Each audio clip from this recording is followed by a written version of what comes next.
Good. So what was attractive about signing with the Browns? Yeah.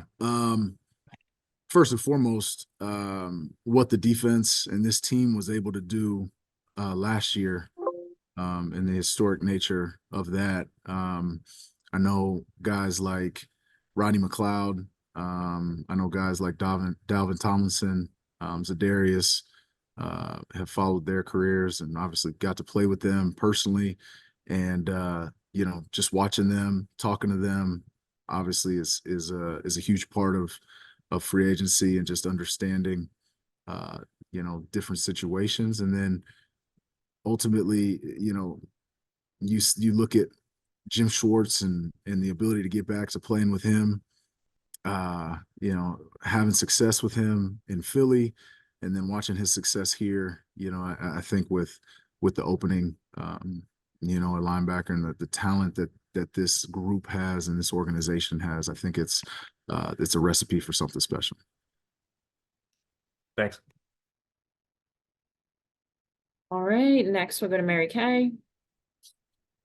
Oh, hi, Jordan. We just got word, or some of us just reported that Devin Bush has signed with the Browns. So just wondering, have you gotten a chance to kind of talk to him a little bit today, get excited? And, what do you guys think that now you're going to have with you, Devin, and JOK?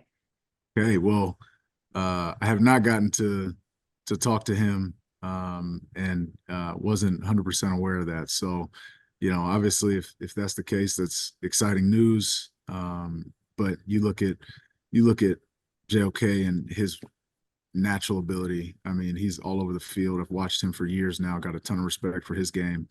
And obviously have played against and competed against Devin Bush multiple times. So got a lot of respect for those guys, excited, to get in the room and get back established, get back to playing football, because, that's what we do this for. How dynamic do you think that linebacking core can be with you three guys in there leading the way? Yeah, extremely, extremely. There's a lot of work that goes into it, obviously. You got to earn it day in and day out. But I think, if a group like that wants it bad enough, you can be as good as you want. Thank you. Thank you. All right, next we'll go to Dan. Hey, Jordan, welcome to Cleveland. A little more on Jim Schwartz. What was it about playing for him again, and what did you love about playing for him in Philly? Yeah, obviously we had the success, through our run there. But one thing about Jim and his defense is it's concise. Your role, and how offenses are going to attack you.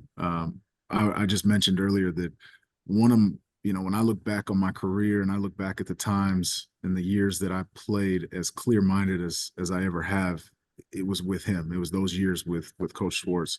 And I think that's just, due to the preparation that he brings, the understanding of the defense, the understanding of how offenses are going to try to scheme you up, and then just executing at a high level. And then obviously, you mentioned a guy like Rodney who was brought here in part for his leadership ability. I'm assuming that's something that you want to bring here too, and that's something that Jim wants you to bring as well. Absolutely. I mean, it's kind of been my role since I was in Philly, as a kind of more of a young guy. Still took on that leadership role, but I don't force anything. I try to just be who I am. I try to be authentic. I try to be genuine.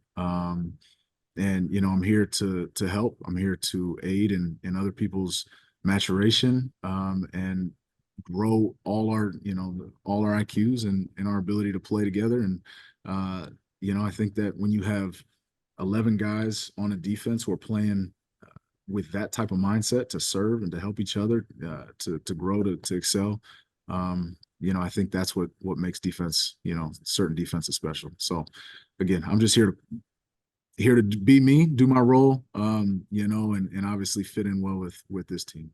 Yeah, thank you. Yeah. All right, next we'll go to Ashley.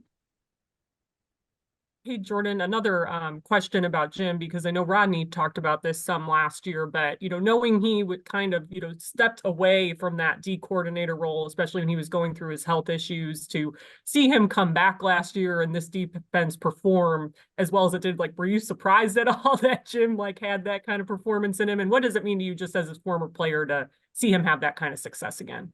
Yeah, I mean, it's always it's awesome to see, right? Because you always follow the guys you played for. You know, you follow teammates, you follow teams, you follow defensive coordinators and coaches. So to see him come back and you know have the type of success that he has is not surprising, knowing who he is, knowing what he brings energy wise, knowing what he brings mentally to a team, to a culture, and understanding you know his part and how to build a group of guys to you know achieve something special. So not surprising, but you know excited to be a part of it, excited to for another opportunity to you know play for him and have a shot. You know that's what you play this game for. I'm going into year 10, right? I want to win. I played on teams that don't win, and it's not fun to play this game. So when you're on an organization that takes it as serious, you know, as the Browns do, and have an expectation of doing more than what is just acceptable, you know, that's what good teams do. And I'm sure it's been a whirlwind for you, but since you mentioned some of the guys you played with in the past, I wanted to ask you specifically, you haven't played with JOK yet, but I wondered what you think about him so far, if you've had a chance to talk to him since he's the one coming back. Yeah, haven't talked to him yet. Very excited to, but I've seen his game, you know, over the years just continue to excel. And you watch him, he's all over the place, right? You see a guy, you watch, you put on film, and you say who stands out, right? Obviously, there's certain people on defense, and he's one of them. Just his ability to understand, you know, how to attack the ball, how to go, how to just use his natural ability, his instincts, to find the ball, right? And obviously, his speed and strength is out of the, you know, God-given, something you can't teach. So excited to get around. I'm excited to get around the entire group. All right, next we'll go to Chris. Hey Jordan, I wanted to ask you about you had an injury scare last year that you went through. Can you describe going through that and how that, what that did for you, perspective wise and everything, just sort of, as you get later into your career, kind of give you a different outlook on getting to play this game?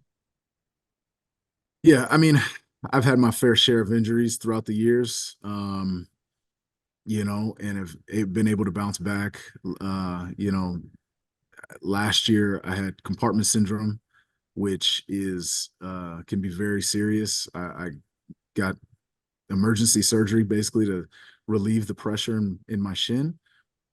And when I woke up on the table, I was told by the doctor it was a good thing we cut it open because I could have lost my leg, right? At the worst.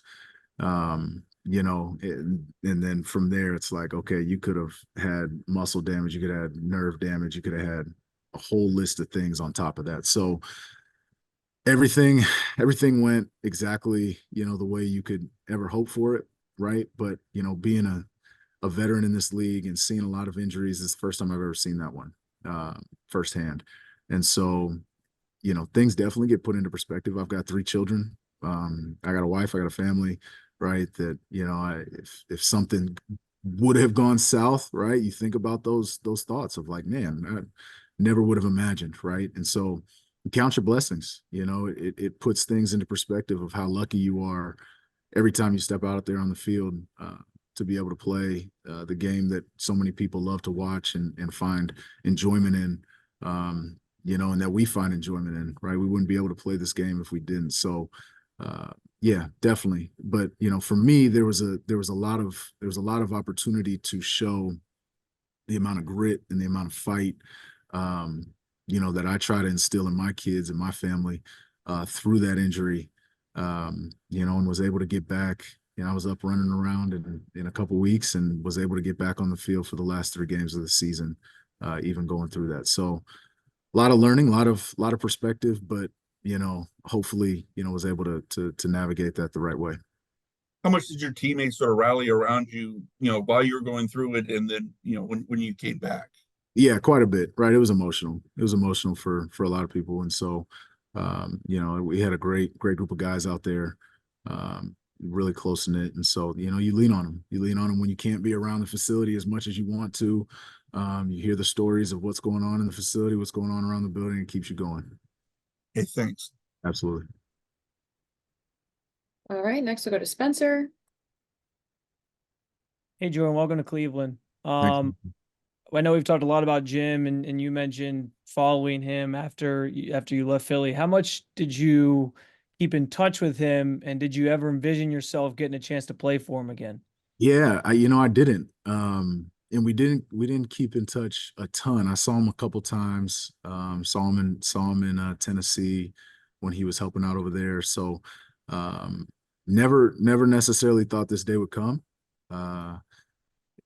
You know, being 10 years in the NFL, it's hard to imagine what next year is going to look like, right? This is my fourth team now, and you never can predict what's going to happen. So you know, you keep everything open, and you know, when an opportunity like this presents itself, you can't say no. And I know you had to sort of watch the Eagles Super Bowl run from the IR, but Jim last year talked about he compared the locker room here in Cleveland this past season to the locker room that year. Just what do you kind of remember, and what stands out about the culture in Philly that year? And do you get a sense that there's sort of similar vibes here in Cleveland? Yeah, well, I definitely, you know, I've heard amazing things about the culture here. And just from my few hours in the building, you can tell it's something special. So, you know, it's hard to compare, right? With it being, I haven't met really any of the guys yet. But at the same time, you know that culture within a building can propel you to win the type of games that a lot of people don't expect you to win, right? And that was the case for us in 17. You know, a lot of us were hurt, right? It wasn't just me. It was Carson Wentz who was on an MVP run. It was, you know, Jason Peters and Darren Sproles and Chris Maragos. It was a whole list of guys who were impactful on that team. And, you know, the guys that stepped up believed in each other, right? And there was a culture that was built in that it didn't matter who was on the sideline, it didn't matter who was on the field. You know, they were going to ride for each other. And so, yeah, that's how important culture is. And that's why, you know, that's why it's something that's a focal point. Thank you, Jordan. Yep. All right, and we'll go last one, Mary Kay. Yes, Jordan, I was, you know, kind of looking over the roster a little bit, and you're one of at least 4 guys that I can see right now that are, you know, in that 30, 31-year-old age range. You've got Shelby Harris, Adarius Smith, Quentin Jefferson. You guys are all longtime savvy veterans. You all have kids. Is it nice to come to a team where that veteran experience is valued, and you will have guys like that you'll have plenty of in common with as well? Absolutely. You know, it's just speaks to the culture that I think they're trying to build. And then also, you know, the fact that they're trying to compete right now, right? It's not always about looking ahead and always going younger, right? If it was that was the case, I wouldn't have a job right now, right? So appreciate that very much so. But at the same time, you know, it's a testament of what's being built here. And you know, I think there's a good blend. You got to have a good blend of veteran leadership along with young energy and young players that, you know, you can build this thing and help, you know, get this thing going in the right trajectory.